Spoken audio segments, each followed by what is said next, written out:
committed. Some of you have been with us from the beginning, June 1st, and some of you are joining today. And so whether this is your first day or whether you missed some days, congratulate yourself for being on here today. And if you've been here since the beginning, even better, keep the momentum going. And so a lot of you will have come in here and you'll have started getting up earlier, doing things that you hadn't done before, making calls, being more daring and courageous than you had been. And perhaps you have a new routine, perhaps you're working out more. And so at Truca, we really like to look at the whole person, not just the real estate side, because we realize there's a lot more to you than just real estate.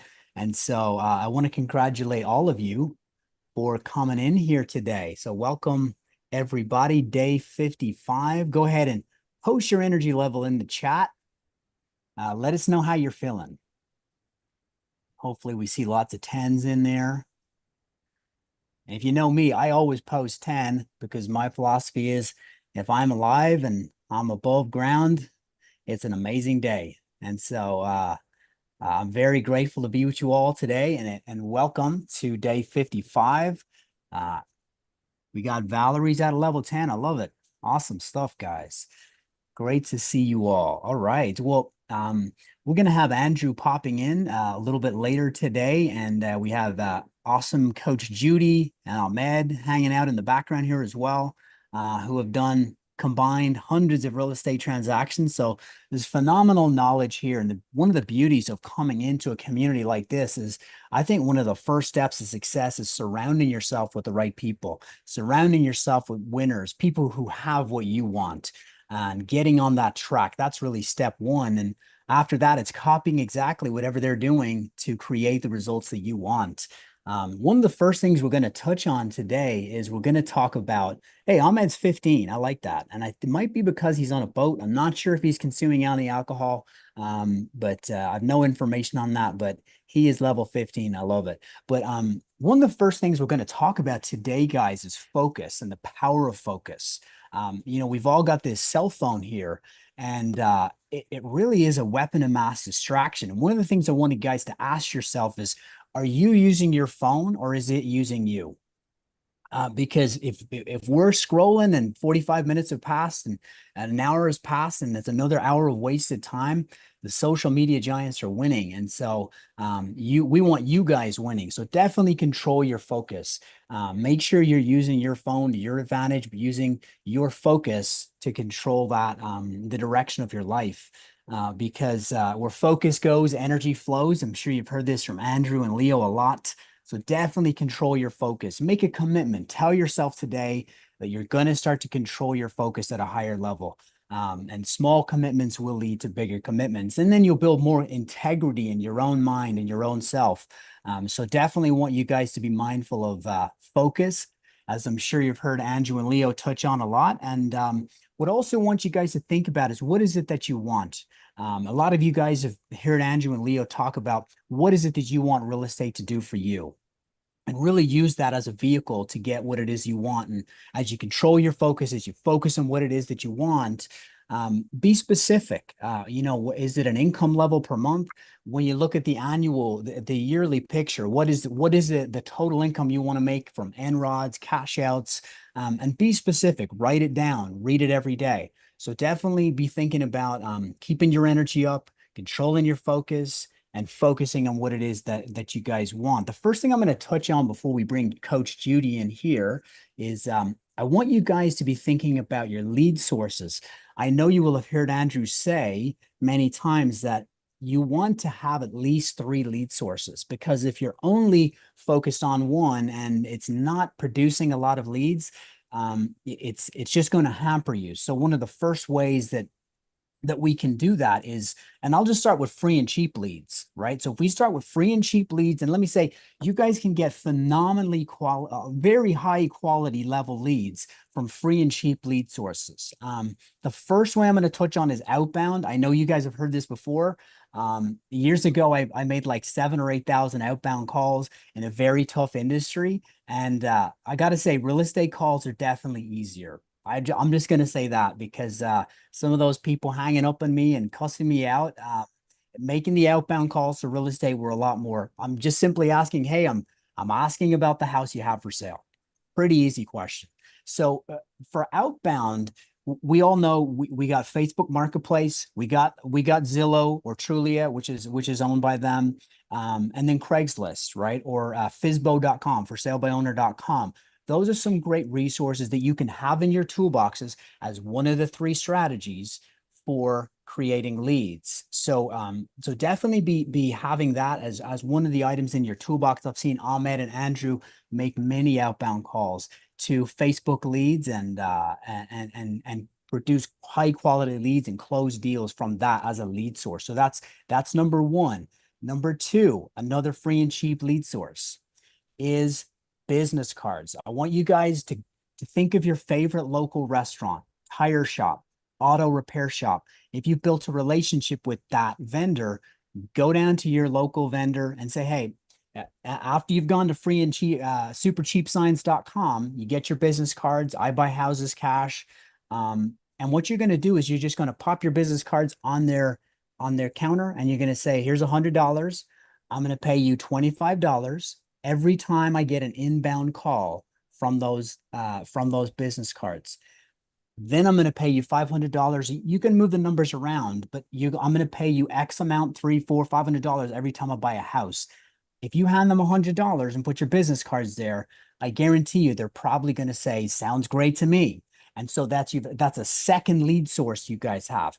What's different about that from the first one is it's an inbound lead source, and that's always going to be higher quality. If they're calling you, then you're calling them. So definitely go to supercheapsigns.com and you can get business cards there for that strategy. For number three, you can also do this with supercheapsigns.com. You can get bandit signs. Bandit signs, you're simply going to get a yellow bandit sign. Go to their real estate section with I buy houses cash and turn that S into a dollar sign. I buy houses cash and put your number on there underneath. Super simple, guys. And again, as you post those in your local area, your market, your target market, you have another inbound lead source. So that's three simple ways you can have leads in your toolbox every week, and you're not solely dependent on one lead source. Something Coach Judy has shared a lot, and you'll hear this from Andrew as well. One of her favorite ways is, as you get your bandit signs, you can also get a car magnet and stick it on your back window, right? I buy houses cash. And you're sitting in traffic, but you're getting inbound calls. And so that's another great way. If you want to go a little crazy, you can get a car wrap and you can put it or you can put that all around your car. So I want you guys to be always thinking about of ways that you can generate leads. Something I did, because I didn't have a lot of time to put up signs, was I went to a local Facebook group, and it was for handyman. And what I did was I found a local handyman group in a target market. And I went ahead and they got to pass your sniff test. You call them up, you have a nice conversation. If you find a handyman who's busy, they're driving around, and say, hey, do you want to make a couple extra dollars? I need to put up some signs, and they can put your bandit signs up for you. And so what I did was I found this gentleman, and he was so engaged. He would put up signs for me every weekend, so I didn't have to. And I paid him $25 every time he put up a sign. Now I'm buying time back for myself, and I'm still getting my inbound calls. So definitely suss them out. If they pass your sniff test and you have a good conversation with this person, definitely have them do that. What I actually did was I used a site called Simple Crew, and you just download the app and you have them download the app as well.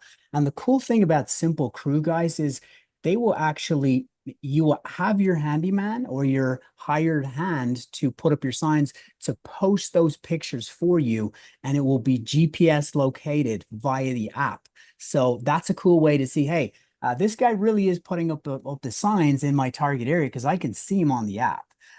So I want you guys to always be thinking about, how can I get people calling me? How can I have leads coming in every week? Because lead flow is life flow. And if you've been on here longer than one day, I know you guys have heard that. So very excited to have you all in here today for day 55 of 60.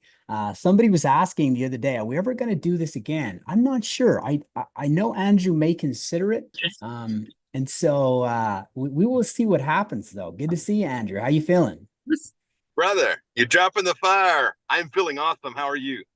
I'm doing amazing. Good to see you. I didn't know if we'd have you guys on here today, but all right. Nice to see you. Good. Thanks for popping in. Where you guys at? You guys are in LA, right? We're in LA at a mastermind getting some more fire to bring back to our community. And right now, we just bought a bunch of school supplies and we're going to deliver the school supplies to a bunch of people waiting for them. So, anything you want to add to that, Leo? Yeah, me and Andrew are always finding TREs, target rich environments.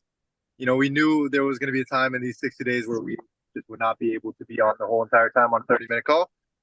But we pulled away just to hop on with you guys to say hello. But I know Paul, Michelle, Judy, the whole squad's gonna, give you guys a whole lot of game, which is great to bring some different sauce on their side. But yeah, TREs, always find your target rich environments. That's why we do the Truca event for you guys, and this is why we're at this event here. All right. Well, See you hey, guys thanks, soon. thanks for coming on, guys. Great to see you. Well, you know what, Judy, it's great to have you. I wanted to tell you, Judy, I had this conversation with a seller some time ago. And as I was talking to the seller after the call, it was really frustrating. And I realized I stayed on that phone call way too long. And the seller was making an unnecessary demand. What they were asking me was for they were wanting the asking price without me seeing the pictures. And uh, that was kind of hard to believe, right? It's one thing to buy a house in a state you've never been to, and you get a check, and that's cool. We all love that. But man, you want to see the pictures at least, or have boots on the ground to go see it. How would you handle that, Judy, if you had a seller saying, "Hey, I just want your asking price, and you ain't getting no pictures"? Well, I would ask them what do they want for their house. Okay. And if then they'll come back, well, just make me an offer. And I tell people, I don't price cars in the car dealership. I don't price groceries in the grocery store. They price them and I decide if I'm going to buy. So what would you want for your house? Oh, I don't know. Just give me a price. And then you shoot them back something. Okay, $100, and you laugh. And they say, I said, well, I gave you a price. So in other words, you won't take $100. No. Well, then what would you take? What's your bottom dollar? And so you kind of bring them back over to where they will go ahead and talk to you now. And if they insist on a number, you can say, well, we can tentatively agree on that until I come see it.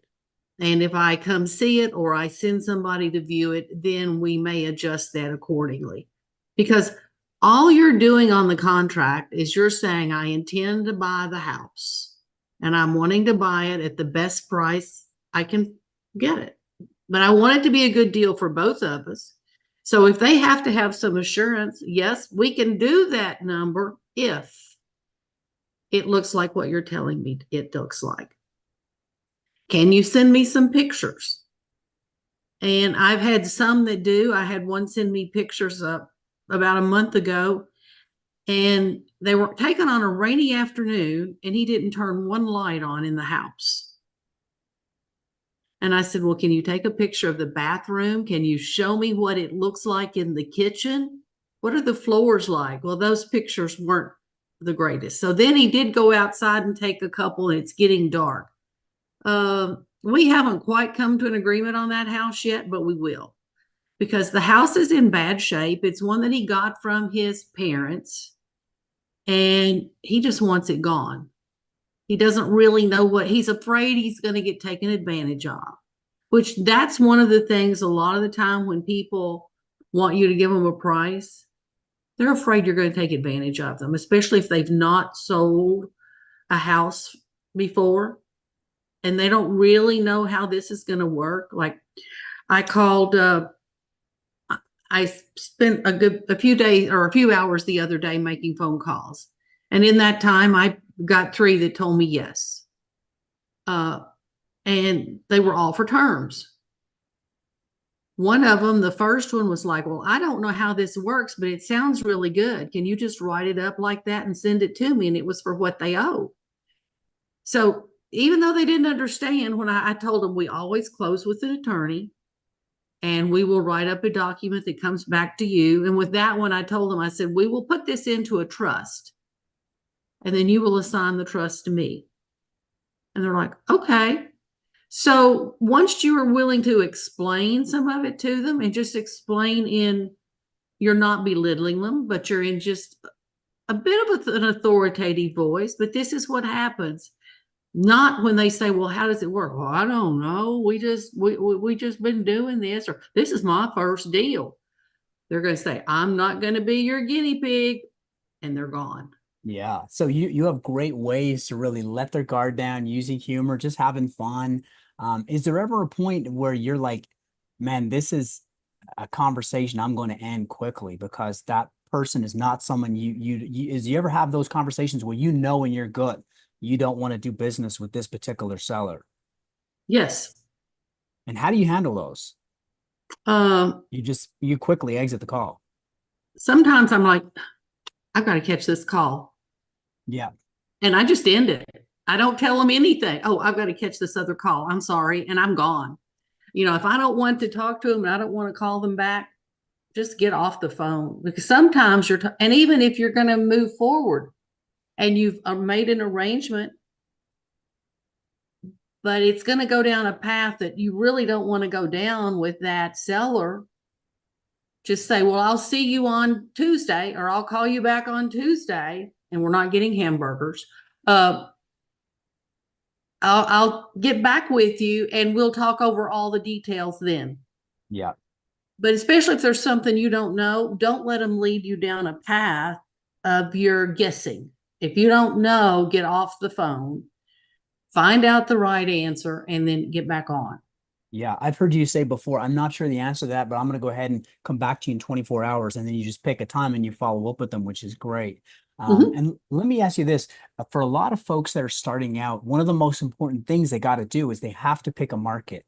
How do you pick your market? Like, how do you decide this is my catchment area, this is my target market? I have kind of a wider target market because right where we are, we're in Kentucky. Louisville is a good market, but there are a lot of investors in Louisville. So I kind of went to the rest of the state. If you don't realize, Kentucky is not a highly populated state. Mm-hmm. So I pick up things out in a lot of the rural areas, also in Indiana. I don't get scared of small towns. Now I did agree on one this week that's a little smaller than I like. I think the little community's listed as having 267 people, but it's only 10 miles from a community that has a few thousand people. Yeah. So, and it's right on a river that's canoed a lot. So it has some perks, and it's 4.5 acres. So you look at the property, you look at where it is, and I put myself in the shoes of who would buy this, and are they buying to move to that area? Who would want to live here? And then that's how I pick if I'm going to move ahead with the deal. Now, I've had some in Eastern Kentucky that I'm like, I don't know anybody that would want this house and where it is, and I'll pass on them. That's fascinating. And I know, Andrew, when you talk a lot about having 3 sources of leads, do you have that same philosophy for markets? Would you have 3 markets, or would you just pick 1 or maybe 2? I pretty much have 3. I have a big lot of the state of Kentucky, so I farm a little bigger area. Southern Indiana, but sometimes southern extends into northern. And then I pick up the edge of Tennessee. I do Florida in the winter because we're there. So I always keep that market on the back. I'm not opposed to it. Yes. But I like Central Florida. I don't care for the extreme north or south of Florida. So yeah. I go kind of through the middle. And I go to the cities that are more interior instead of coastal cities because I fear hurricanes on the coast. But that's just me. Somebody else is going to pick another area and you'll have your criteria as to why you pick that area. You know, if I'm getting ready to buy leads, I may not, and even though let's say I wanted leads in the Louisville area, I probably wouldn't pick Louisville because they're expensive there. Let's say you're looking at need to sell my house fast. In Jefferson County, well, let's see, I have it pulled up here.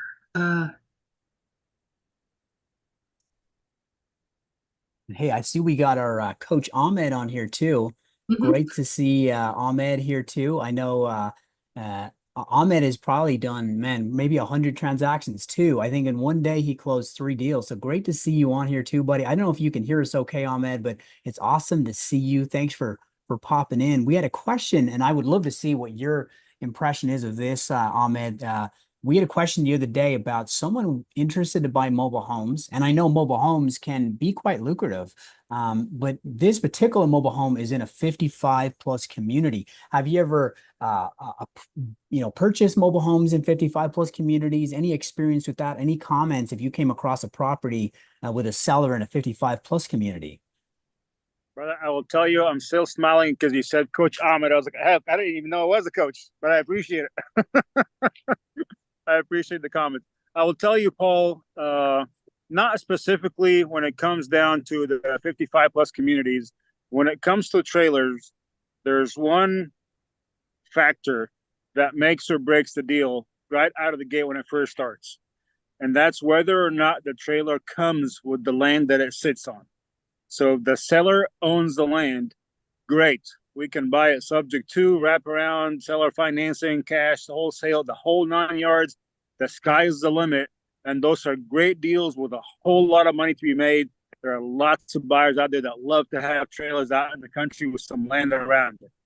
And that's the pivot point. The first question, the first thing I have to get answered from the person that's trying to sell a trailer is, does it come with the land that it sits on? And if the answer is no, you're 1,000% dead in the waters right there. And the reason being that once you take possession of it, you only have two options. Either you move in it, or you can pick it up and move it somewhere else. And I'm pretty sure that most folks in the call right now don't want to do either because we got other things to do.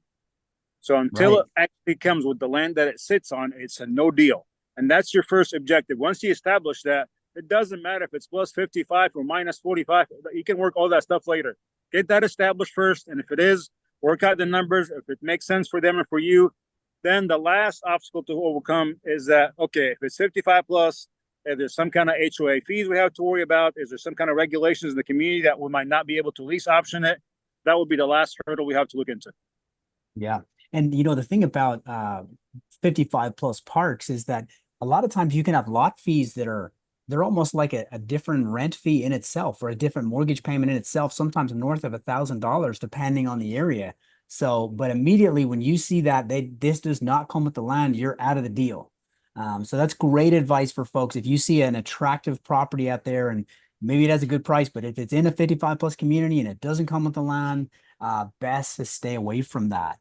Awesome. Yeah, go ahead, If you Jean. have one like that doesn't have land, it's personal property. It's licensed in the local courthouse. You have to get its license every year. It's just like a boat or a car. So it's not real estate, it's personal property. So that's a big difference where if it's put on a lot.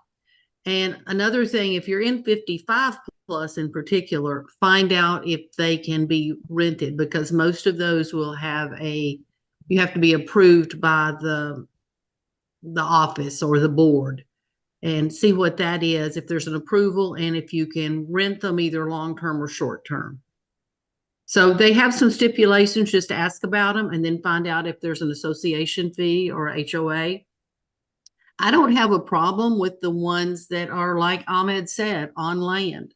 If you're going into Florida, unless you're in the real expensive, a lot of the things you see are going to be, they'll be modular, but they're still a mobile type home that's been moved in and put together. Yeah. Well, guys, we are coming up almost out of time. So we're going to jump into some questions here. We have a question from Justin. Hey, very excited to see Justin in Louisville. If you guys haven't got your tickets yet, definitely go ahead and grab them. We'll post that in the chat here in a moment. So a lot of you are going to be joining us for 2.5 days of action-packed fun with Andrew and Leo at the Truca event. So great question from Justin. He says, how often do you run into issues with HOAs? Do they ever interfere with a terms deal? Judy or Ahmed, either of you, any comments on that? I'll take this one real quick because it won't take very long to cover. We can get some other questions. There are going to be problems where you have the HOA fees that will stop you from lease optioning a house. There are some advanced solutions that you can get around, and that would be too hard to cover on this call. What we use is called the Private Member Association, PMAs. And once you establish that, then it's no longer a lease option. There's some workarounds. There's different things you can do to cover your ass in that area.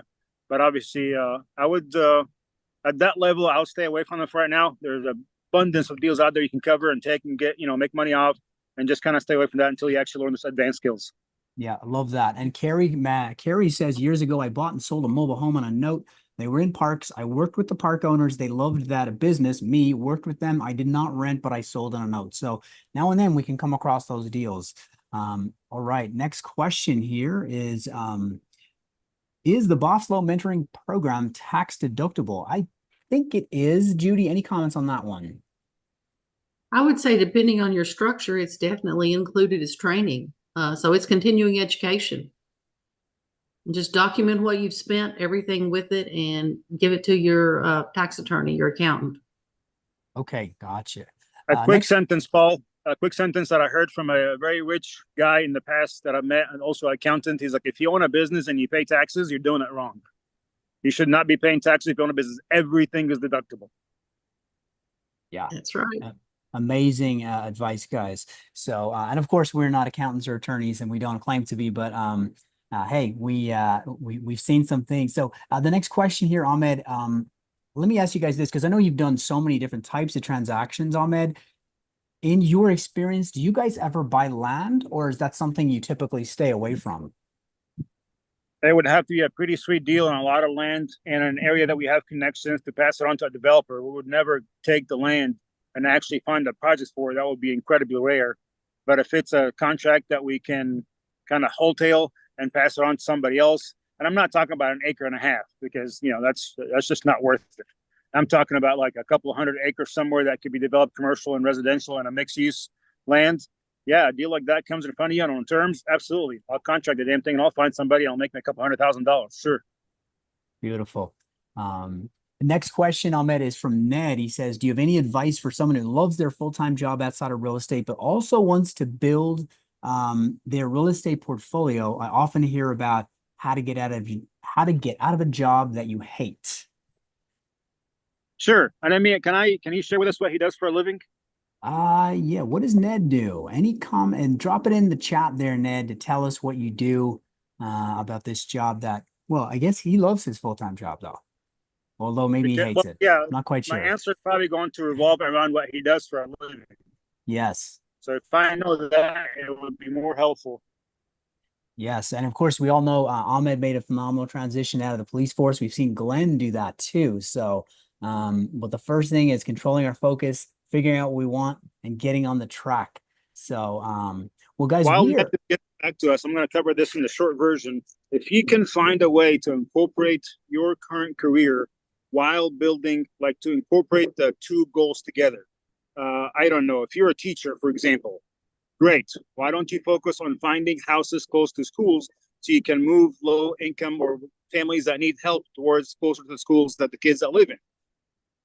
You can find a creative way to make the career that you love also serve the purpose of both the community, yourself, and building the portfolio. Find a way. But if you're something crazy, like, I don't know, you like to cut hair, like you have a cutting hair business, for example, it's kind of hard to incorporate the two. Great. Build a small portfolio and put yourself in a trajectory that as you're phasing yourself out of the career that you love, you're also accelerating the trajectory of the portfolio. They don't both have to go up in a direct spike. Your career can be going up at a, 80-degree angle, and your portfolio can be at a 20-degree angle, and slowly you're increasing the curve so you can phase out of your W-2 and get into your real estate investment goal. They both can go hand in hand. You just got to be creative about how you want to do it. And I love that word creativity, which Ahmed exemplifies so well. And that's the only way you can be successful in real estate. You got to start being creative. And if you're not already naturally creative, just start that as a new habit, and definitely call yourself a creative transactional genius. Looks like we got one more question here from our masterminder, KJ, who I'm very excited to see in Louisville. KJ asks, Paul, can you talk about skip tracing? How do you do it, or what company do you do this for? Do you work with for skip tracing? Any comments on that, guys? Judy, you want to take this one? I don't do a lot of skip tracing, so I'm gonna let you if you do. My short version is we haven't done skip tracing in a very long time, and I'll tell you why. It is a very tough road to go down into, and I'll tell you, my first story is I bought a list of 1,000 people. I skip traced them, and I called it 1,000 people, and I got one deal out of it. That's a tough road to go into when you're combining that with terms. You have a much better success rate going to Zillow or Facebook Marketplace. And with that being said, if you really want to skip trace, just go to Google, type in skip trace, and the top 3 are going to be great companies. Just pick one. And chances are, if they give you 1,000 phone numbers, the average in the market is about 85% of them are going to be bad numbers. Expect about a 10% return of good numbers. Thank you so much, Ahmed, for that. All right, well, we're going to take one more question today, guys. Judy, maybe you can help with this one. Ricky asked, so if I can get someone to agree to terms, but they still have debt on the mortgage, I heard Judy mention a trust. Can she expand on that more as to how the sub-2 works? You're going to just take over the payments of their existing mortgage, and that's what we tell them. I'm going to buy your house for your agreed upon price. I'm going to take over your existing mortgage, and I will pay the payments until it's paid off, or until I pay the mortgage off. And if there's an equity, then you will explain that in there, that you're going to either pay that up front or you're going to pay it off either at some point with their payments, or at the end, depending on how much their mortgage payment is. Sometimes, depending on who the mortgage is with, or a lot of the time, I take those into a trust. And I know where you are, Ricky, so we have the best person to do that in Harry Borders. He does that all time for us. So I just tell him what I'm doing, and he takes care of it. So you need a good real estate attorney, no matter where you're located. Awesome. And then we have a post here from Laura, our Freedom Life Mastermind member. She says, Renee Buster works in the RE attorney Harry Borders office, and she does skip tracing, and she's dropped that link in the chat. So thank you so much for that, Laura. Really appreciate the share. So thank you guys for coming on today. Day 55 of 60. We will be back on Monday, usual time. That will be 3 p.m. Eastern, 12 p.m. Pacific, with a ton of action packed value with Andrew, Leo, and the whole team. So have an amazing rest of your day. And I appreciate you guys all coming on. Thank you guys so much. Have an awesome rest of your Saturday.